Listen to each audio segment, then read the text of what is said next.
Yo, what's up everybody, it's Fright Delight, and before we get started, I gotta let you all know that your boy been going through it recently. Not even recently, for a while now.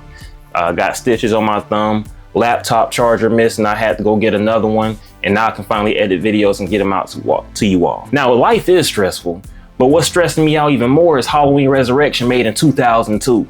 And before I even get started, I'm gonna have to take a shot. And cheers.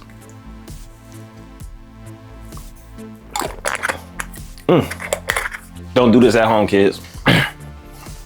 Now let's talk about Halloween Resurrection made in 2002. This was in movies like The Ring, 28 Days Later, and Boat Trip were made, which is pretty much a comedy with two straight dudes on a gay cruise. A comedy that would never see the light of day in today's climate. Now, Halloween Resurrection is about a crew of streamers attempting to survive the night in the Myers house as Michael returns home. From what I understand, the general reception of the film is that this is a universally hated movie, especially from the fandom, which makes complete sense. Some of the negatives I've seen was 1, the disrespect to Laurie Strode and her character, having her killed off in the first 15 minutes, and not even in a satisfying way. It just felt like they had Jamie Lee in there to get asses in the seats. Another negative I've seen was the characters we follow aren't interesting and are one-dimensional in a frustrating way because none of them are likable. And I've seen that the concept of having a reality TV show filmed at the Myers house used as the central plot is as idiotic at best and turns the franchise into almost a parody of itself, which should have been beneath the Halloween franchise.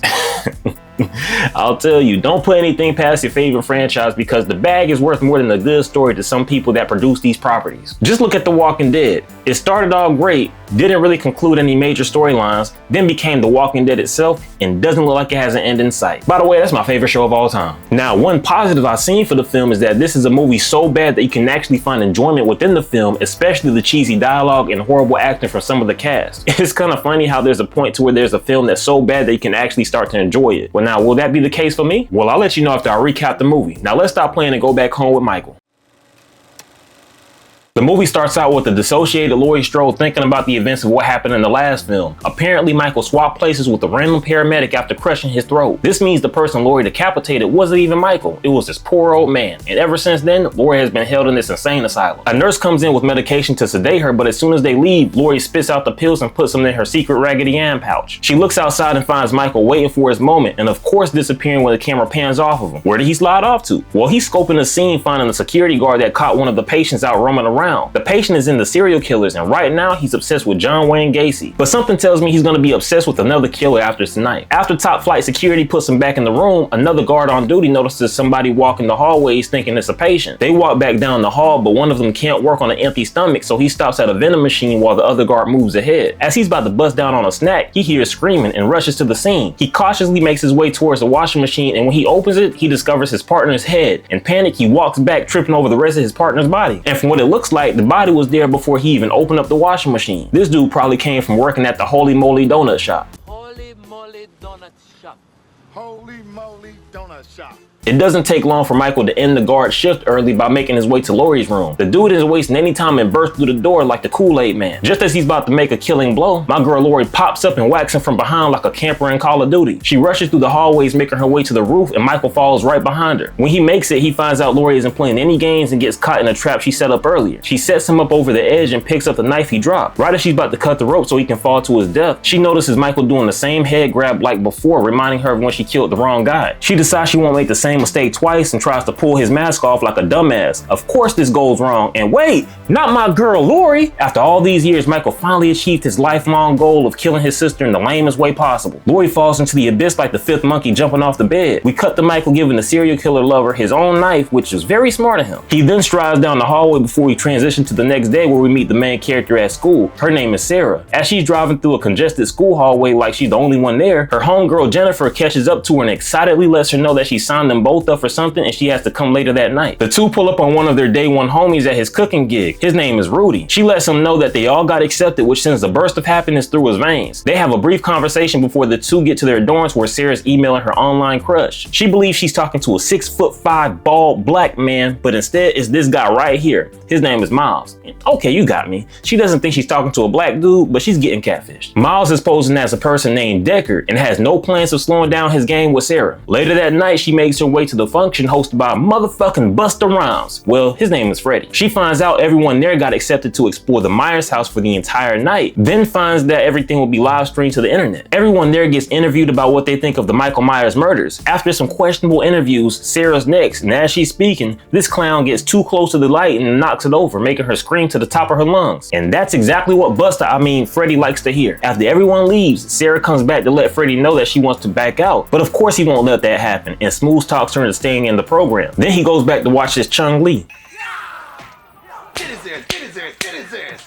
The next day, we see Miles and his homeboy talk about the Halloween party later that night and realizes it's the same time as Sarah's stream. Well, I'm sure that won't stop him from watching her somewhere. Later that same day, the tech team sets up the equipment led by Tyra motherfucking Banks, but for the purposes of this movie, her name is Nora. While one of her tech guys are setting up cameras, Michael gets home and thinks to himself, who the hell is this? Before grabbing the tripod and plunging it straight through his neck as slow as he possibly can. Nora's too busy making hot chocolate, so she doesn't notice anything. Not even Michael dragging a dead body off screen. Man, if I wasn't so seduced by looking at hot chocolate make hot chocolate, I would have cared more. Later that same day, the crew pulls up to the house and we meet the rest of the characters. You got Bill the horn dog, Jim the cool guy, and Donna the brainiac. They all get ready to go inside while Freddy talks to the press about what they plan on doing, saying nothing's been tampered with. Then sounds off the horn starting the stream. Some of the students start roaming around the house and some chill in the living room while Jim spoils the end of The Conjuring 3. The devil made him do it. While the group continue to walk through the crib, Michael's somewhere in the house plotting his next move. Sometime that night, we see Miles at a Halloween party. It doesn't look like he's having a good time until he finds a separate room with a computer. After closing the door behind him, he boots it up and gets straight to he goes straight to the website to look at the live stream following Jennifer and Bill making their way upstairs, exploring one of the rooms. Jennifer's nasty ass starts to use his old brush left in the house while Bill tries to get her to be nasty in another way. Come on, Jen. One flash and you could light up 1,000 computer screens. That whack ass line doesn't work and he leaves to do a little bit more digging around the house while Michael's lurking around the corner. As he does, one of the cameras goes out and Miles switches to another cam. This is when a couple of horny teens bust in and almost gets it in right there but get interested in what's going on screen. Looks like Jim and Donna make their way to the basement to see what they can find there. And this is when Jim goes from being the cool guy to being the horny dude. Donna, when are you gonna get out of your head and start thinking with your body? While she denies him for now, we catch up with Sarah and Rudy walking through the kitchen right before a scream is heard, causing the two to rush to the scene and find out pretty quickly Jennifer playing a prank on them, which almost got Rudy killed, but walks back out the room without noticing Michael. It doesn't matter though, because Michael finds his next victim and pops through the mirror, taking out Bill quicker than my bills on autopay. And all this is happening while Freddy and Nora sip wine, patting themselves on the back, not noticing Michael's in the crib. As the three friends begin to talk, Sarah looks through one of the closets getting jump scared by this mannequin with a blank mask. This is when we cut to Miles with even more people finding interest in what's going on. He switches to Jim and Donna's camera as they find a secret door in the ground that leads to an underground basement. Donna's so excited she backpedals on turning Jim down and tries to kiss him. He stops her and says, "Your breath stinks, baby. Let me focus on this first." Jim takes a few to look for the key and then finds it quickly before unlocking the door and climbing down the ladder. Donna takes his time to kiss Jim again, and this time her seduction works. And after taking their cameras off, they start making out. Miles and the rest have a front row view of the two about to get busy, but as soon as it gets serious, the wall collapses on them alongside a few skeletons, causing the two to panic. Jim investigates the bodies and finds that the skeletons aren't real and has the same reaction my friend had after finding out his J's were fake. Made in fucking Taiwan. Catching up with Michael, he runs the... Wait a minute. There are two Michael Myers now? It looks like Freddy is dressed up as Michael and tries to scare the students. What he doesn't know is he's talking to the real Slim Shady, Michael Myers, like he's an employee and tells him to get his ass on. Michael stares at him for a bit, then thinks about the black guy quota before walking away to take his anger out on another student. Back with the two in the basement, Jim decides to dip out and look for Freddy while Donna finds a tunnel behind the wall that collapsed in on itself. She finds a makeshift bed, half-eaten rats, and a newspaper article with Laurie Strode on the front cover. This has to be where Michael was staying, and it's confirmed when Donna's clueless ass walks right into him. She desperately tries to get away but runs into a gate that's locked shut, then gets caught and skewered on the gate like a shish kebab. On the other end of the camera, Miles gets worried and has a feeling that really happened. But before he does anything, he switches to Rudy and Jennifer's camera and peep the two having a good old time, ripping a bong while also seeing Sarah looking over a book. She looks back seeing Michael, then screams, running up to where Rudy and Jennifer are. Rudy walks her downstairs and tries to convince her nobody is there. As soon as they walk through the living room, Michael appears behind behind Sarah and grabs her, dragging her away. Well, Jim pops up behind him and whacks him one good time before Freddy reveals himself and tells the other students to turn their cameras off. Freddy lets the crew know that the entire gig has been faked and he just wants America to have a good show, then tells them not to spoil the surprise for anybody else and slides off. Right when he does, Jennifer screams, but the group already got fooled once by her, so they're not as willing to hear her out until it's too late and she gets her head decapitated in one clean knife swing by the real Michael Myers. The group dips off in panic while on the other side of the camera, Miles calls the police and they don't seem to take him serious. Michael walks down the stairs and catches up to the crew trying to escape out one of the windows. Jim's the first one to go as he tries to fight back. He gets his skull juiced by Michael's bare hands, then turns around looking at Rudy and thinks to himself, fuck that black guy quota. Rudy catches on and rushes to the kitchen to try to defend himself, but when that doesn't work, he runs into a dead end. Oh shit. Michael says, the quota said I only had to keep one of you alive, not both, and grabs the same knives Rudy is using for protection and ends him right there. He's killed on the door similar to how Bob was killed in the original. As the night continues, Sarah cries out towards the camera calling for help. Miles or Decker messages her saying Michael's come up the stairs and not to scream. And what do you think the first thing she did was? Michael follows the sound of her scream, but she makes it out the way and onto the roof in time to get away, even if it's for a short while. He bursts through the window head first, then nicks Sarah on the leg before she climbs up to the attic. Miles is still her set of eyes and lets her know that the best time to slide out of there is now. She doesn't waste any time climbing down the ladder and sneaking down the hallway. It turns out Freddy is still alive and jump scares Sarah into taking her with him. Just as they're about to tiptoe out of there, Michael pops up around the corner and chucks Freddy out the way. This is when the film gets weird for a Halloween movie. Freddy gets back up and Let's see what you got. yeah, that. Michael catches his second kick, then gets jumped on by Sarah, but she gets thrown off quick. This gives Freddy enough time to land another kick, crashing Michael through the second story window, hanging him outside the house. As Sarah and Freddy have a quick breather, Miles texts her Michael ain't done yet, and as they realize, he's right behind them and stabs Freddy with no hesitation. This leaves Sarah by herself trying to get away, coming across various dead bodies in the house. As Michael tracks her down, she rushes to the basement and makes her way past Michael's secret room, finding a dead Donna posted up like decorations. Michael gets closer and closer until Sarah notices a ladder and climbs that bit as fast as she can. She gets up to the room where Nora and Freddy were set up at. We know where Freddy is, but where's Nora? Oh, never mind, she's hung up like a Christmas ornament. Sarah finds this but also sees Michael heading her way, so she quickly hides as he walks in ready to kill the last survivor. As soon as he steps into the room, Sarah hits Michael with a chainsaw and some of the worst dialogue I've heard in years.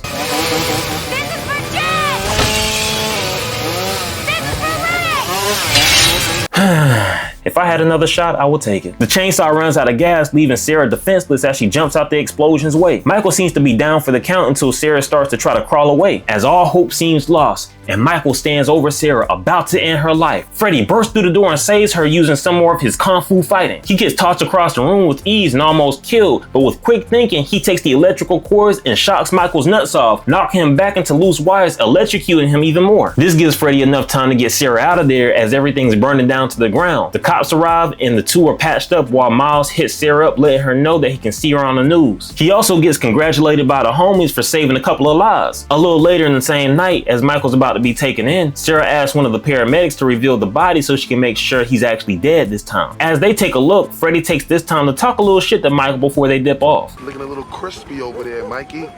Like some chicken fried, motherfucker.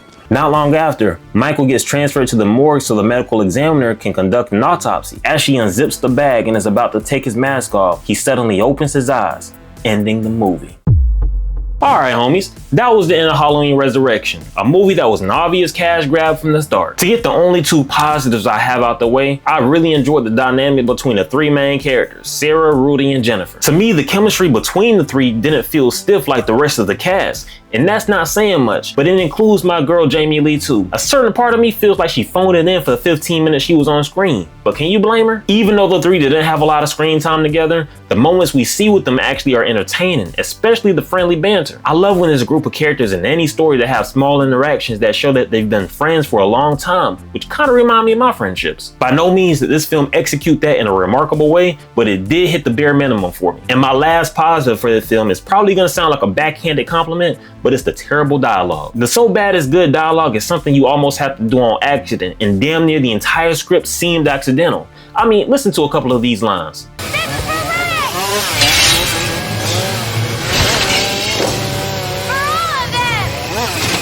Us being the ones that give it to him, I don't see nothing wrong with that. I so did not sign up for this. There's no way I could take a movie seriously with people talking like this. And no offense to the actress, but her delivery made the lines even worse, which made me laugh unintentionally, causing me to enjoy it a little bit more than I should have. There's a thin ass line between being so bad it's good and just being terrible, leading me to my negatives, starting with the disrespectful death they gave to Laurie Strode. For this to be a direct sequel to H2O, having Laurie go mentally insane after accidentally killing a paramedic, would have made more sense if she didn't have a son, which I'll touch on later. But for her to prepare for Michael's return to only get killed within 15 minutes is mind-boggling to me. And not only that, but how she died was ass. Her getting stabbed after capturing Michael is just robbing us of a satisfying death of a beloved character. If she had to die, then I think it could have been executed a lot better by having her son, played by Josh Hartnett, come back and have a heart-to-heart with her while she's in a mental institution. Then have him tell her that Michael's back and murdered his girlfriend before realizing the reason he didn't kill him was to get close to Laurie. Boom, the two try to escape, but Josh Hartnett's character gets caught, causing Laurie to go after him, getting killed herself, closing the bloodline and any loose ends there. Now that might not sound compelling, but I think it's a way better way for Laurie to die than what we got, and it didn't even take me 5 minutes to think of. Even if it's not my idea, I think there's another way of having a satisfying ending to a beloved character other than the shit they tried to pull. Another negative for me is the jump scares. For the Halloween franchise, this is almost a sin in my opinion. I think I said this in one of my other videos, but the eeriness of Halloween has never been built on jump scares. In my opinion, I think it's built on the ambiguity of Michael hiding in the dark, not knowing where he's gonna be. Seeing his mask in the background of a wind down scene always kept you on edge because you never knew when he was gonna pop out and handle somebody. But this film and some of the others just had jump scares for the sake of having them, like in this scene.